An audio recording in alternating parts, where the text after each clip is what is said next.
Day 1 in Tirumala. మాకు train కొంచెం delay అవ్వడం వల్ల మార్నింగ్ లేట్‌గా దిగాము. దిగిన వెంటనే ఫ్రెష్ అయిపోయి శ్రీవారి మెట్ల నుంచి వెళ్దాం అనుకున్నాము. కొబ్బరికాయ కొట్టేసి మెట్లెక్కడం స్టార్ట్ చేశాము. స్టార్టింగ్‌లో మీకు మధ్యలో ఏ ఫుడ్ దొరకదు. మీరు అన్నీ ఇక్కడే తీసుకొని వెళ్ళాలంటారు. కానీ మధ్యలో లెమన్ సోడాస్, ఫ్రూట్స్ ఇలా కొన్ని అమ్ముతారు. అలిపిరి మెట్లల్లో కంటిన్యూ స్టాల్స్ ఉంటాయి. శ్రీవారి మెట్లలో కంటిన్యూ స్టాల్స్ ఉండవు. అక్కడక్కడ మాత్రమే ఉంటాయి. చిన్న పిల్లలతో ఎవరైనా వెళ్తే గనక నేనైతే అలిపిరి మెట్లు ఎక్కమనే చెప్తాను. ఎందుకంటే శ్రీవారి మెట్లు కొంచెం నిట్ట నిలువుగా ఉంటాయి. అండ్ ఫుడ్ కూడా అక్కడక్కడ మాత్రమే ఉంటది. అదే అలిపిరి మెట్లలో కంటిన్యూ ఫుడ్ దొరుకుతది. నేను ఇదే ఫస్ట్ టైం శ్రీవారి మెట్ల నుంచి వెళ్ళడం. నేను ఎప్పుడు వెళ్ళినా అలిపిరి మెట్ల నుంచే వెళ్ళాము. నాకు కొంచెం శ్రీవారి మెట్లు అయితే ఎక్కడానికి కష్టం అనిపించింది. మేము వెళ్ళిన రోజున తిరుపతిలో చాలా వేడిగా ఉంది. స్టెప్స్ ఎక్కుతుంటేనే స్వెట్ వచ్చేసి నీరసం వచ్చేసేది.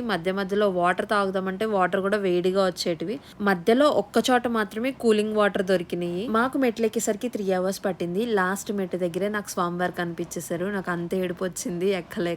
లాస్ట్ మెట్టు దగ్గర కర్పూరం వెలిగించి, దేవుడా నాకు మెట్లు ఎక్కడానికి ఓపిక ఇచ్చినందుకు చాలా థ్యాంక్స్ అని చెప్పుకున్నాను. తిరుమలలో చెప్పులేసుకోలేదు, అందుకే ఎండకి ఇలా పరిగెడుతున్నా. స్టెప్స్ ఎక్కేసాక లంచ్ కి వెళ్ళాము. ఆఫ్టర్నూన్ 2:30, 3 అలా అయిపోయింది మేము పైకి వెళ్ళేసరికి. లంచ్ చేసేసి రూమ్ కి వెళ్దాం అనుకున్నాం. ఇంతలోనే పెద్ద వర్షం వచ్చింది. ఒక టీ స్టాల్ దగ్గర ఆగాము సైడ్ కి. వర్షం తగ్గిపోయాక రూమ్ కి వెళ్ళి రెస్ట్ తీసుకున్నాము. ఈవినింగ్ వరాహస్వామి టెంపుల్ కి వెళ్దామని రెడీ అయ్యి టెంపుల్ దగ్గరికి వచ్చేసాము. మేము వెళ్ళినప్పుడు బ్రహ్మోత్సవాలు జరుగుతున్నాయి, అందుకే జనం కూడా చాలా మంది ఉన్నారు. వరాహస్వామి దర్శనం అయిపోయాక అన్నప్రసాదం తినడానికి వెళ్ళాము. స్వామివారి ప్రసాదం తినేసి మళ్ళీ గోపురం దగ్గరికి వెళ్ళి ఆ చల్లగాలికి అక్కడే చాలా సేపు కూర్చున్నాము. ఎందుకో అక్కడున్న ప్రశాంతత ఎక్కడా దొరకదేమో అనిపిస్తుంది. తిరుమల అంటే ఆ ఫీలింగే వేరు. ఎందుకో తెలియని హ్యాపీనెస్ వచ్చేస్తుంది. డే 1 వ్లాగ్ చూసారు కదా. డే 2 వ్లాగ్ తో మళ్ళీ కలుద్దాం.